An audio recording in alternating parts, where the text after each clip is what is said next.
Laju kemenangan Alireza Firozi akhirnya terhenti setelah bermain remis dengan Alexander Grischuk pada babak ke-8 European Team Championship.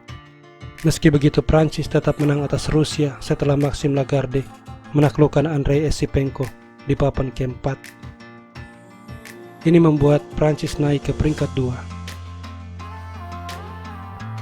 Sementara itu di kategori perorangan, Alireza masih tetap di puncak klasemen dan sepertinya akan keluar sebagai juara, mengingat turnamen ini hanya tinggal menyisakan 1 game lagi. Adapun game antara Lagarde melawan Esipenko terjadi dalam tema pembukaan Four Knights. Lagarde mendorong D4, pertukaran kuda makan dan gajah B4, kemudian kuda ditukar, pion makan, dan gajah D3. Kedua belah pihak rokade, lalu D5, gajah D2, benteng B8, dan benteng E1, kemudian gajah G4, menteri bergeser, benteng E8, dan pion ditukar. Benteng makan benteng skak, menteri makan pion, dan pion H3. Gajah mundur, kemudian B3. Pion C5, kuda A4, pertukaran gajah, menteri makan, menteri C7. Lalu menteri E3, kuda D7, benteng ke petak D1, dan pion H6. Setelah pion C3, pion C4 dimainkan, tapi gajah mundur. Lalu A5, dan menteri ke petak D4, benteng B5, pion F4 bermaksud F5, kuda ke petak F8 dan F5. Gajah menyelamatkan diri, lalu raja ke petak H1 mengamankan diri. Menteri C6 dan pion B4. Jika pion makan pion, pion makan, dan benteng makan, kuda akan ke C3 dan pion sentral akan hilang. Lagarde sekaligus punya pion bebas di sayap menteri. Sebab itu, kuda ke H7 dipilih dan pion A3 memperkuat formasi pion. Kuda F6, kuda C5. Pion ditukar, pion makan. Sekarang Lagarde punya 2 pion bebas. Permainan berlanjut menteri C7, lalu gajah A4.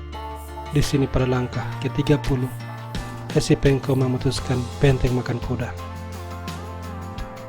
Gajah makan gajah, dan sebuah langkah yang sangat kuat, kuda E4.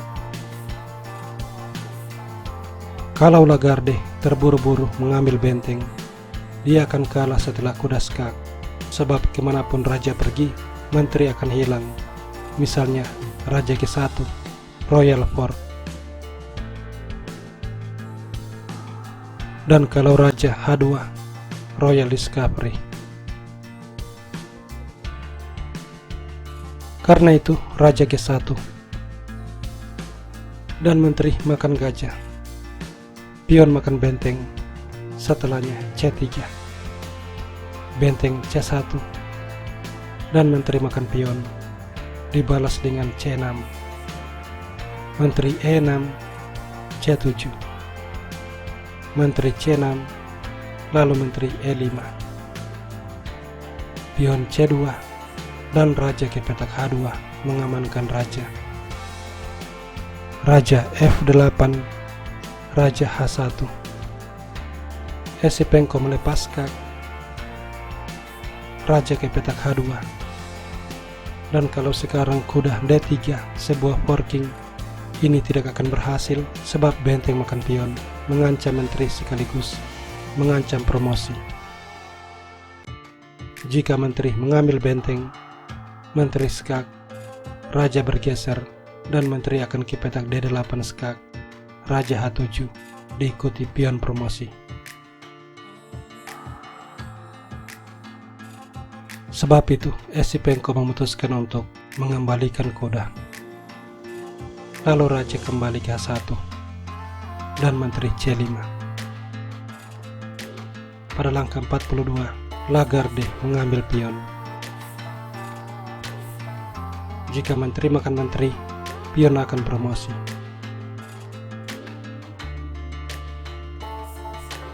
Sebab itu, Esipenko melakukan skak. Raja G1 dan kuda makan pion double skak. Raja H2. Lalu menteri makan menteri, mengizinkan pion promosi. Raja E7. Maxim mengambil kuda, unggul 1 perwira.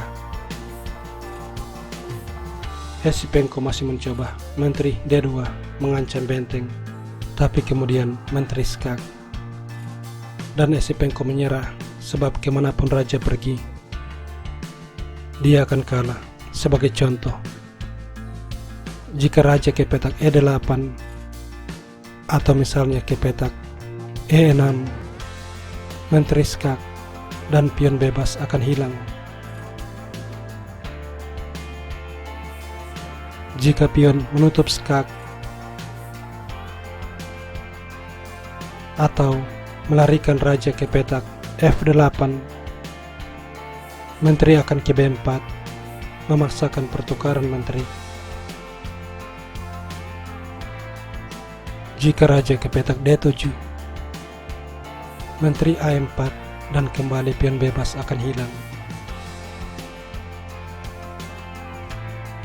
Akhirnya, jika raja ke petak D6, menteri D8 dan menteri akan hilang.